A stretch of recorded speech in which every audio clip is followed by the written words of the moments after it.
Tingkat pengangguran terbuka melesat dalam setahun. Sebelum pandemi, saudara, pada bulan Februari 2020, tingkat pengangguran terbuka masih di angka 4,94%. Assalamualaikum warahmatullahi wabarakatuh. Perkenalkan, nama saya Muhammad Tegar Sarfianto, bisa dipanggil Tegar. Saat ini saya bersama dengan Kak Wahyu sebagai karyawan retail dan mempunyai usaha di bidang toko kue. Nah, yang kita tahu kan pada saat ini mencari kerjaan juga susah ya Kak ya. Betul. Nah, kita sebagai Gen Z juga dan sebagai pemuda sulit nih buat mencari pekerjaan yang layak gitu ya kan. Betul banget. Nah, tantangan apa nih Kak sebenarnya yang dihadapi sebagai pemuda atau Gen Z di era sekarang buat mendapatkan pekerjaan yang layak? Tantangan ya, kalau kita bahas tantangan sih, kalau saya sendiri sebagai karyawan gitu ya, dan juga ngejalanin usaha kecil-kecilan gitu ya kayak menurut saya tantangan terbesar buat pemuda saat ini tuh yang pasti sulitnya lapangan kerja ya. Lapangan kerja semakin dikit, sementara pencari kerja tuh semakin banyak gitu ya Kak. Jadi kayak ketat gitu, persaingan semakin ketat. Udah gitu ditambah dengan kebutuhan perusahaan-perusahaan yang ada di Indonesia ini yang kita tahu rata-rata mencari yang sudah berpengalaman, sedangkan banyaknya pencari kerja tuh belum berpengalaman ya Kak, gitu yang kita tahu ya.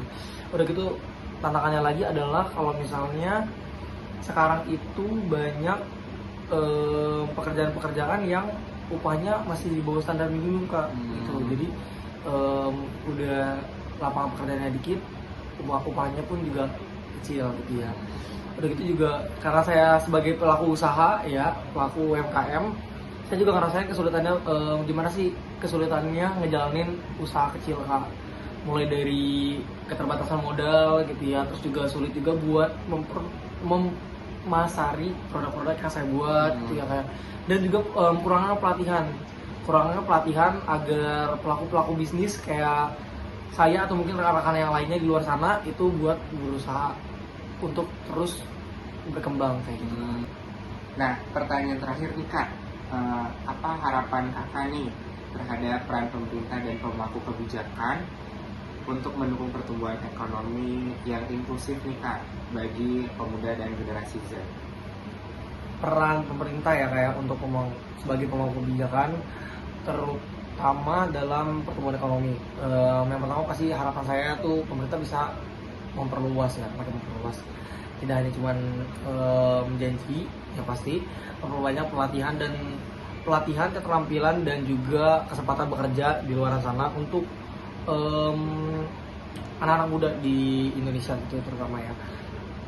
Yang pasti dengan adanya pelatihan yang cukup mumpuni gitu ya, selain dari pendidikan di jenjang sekolah gitu ya kayak, itu juga nanti akan membuat lapangan pekerja lebih mudah menyerap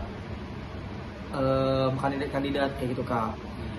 Oke, selanjutnya juga kalau menurut saya ya, mempermudah akses permodalan bagi usaha kecil juga penting gitu ya, karena balik lagi tadi ke arah UMKM gitu ya.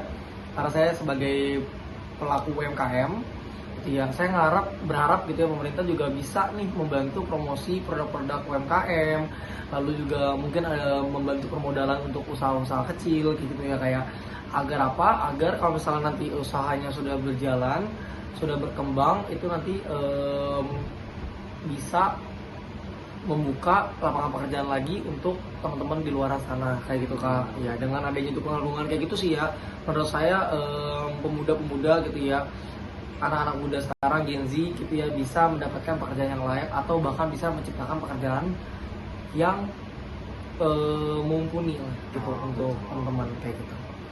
Cukup sekian wawancara buat hari ini. Terima kasih, sampai jumpa pada wawancara berikutnya. Terima kasih.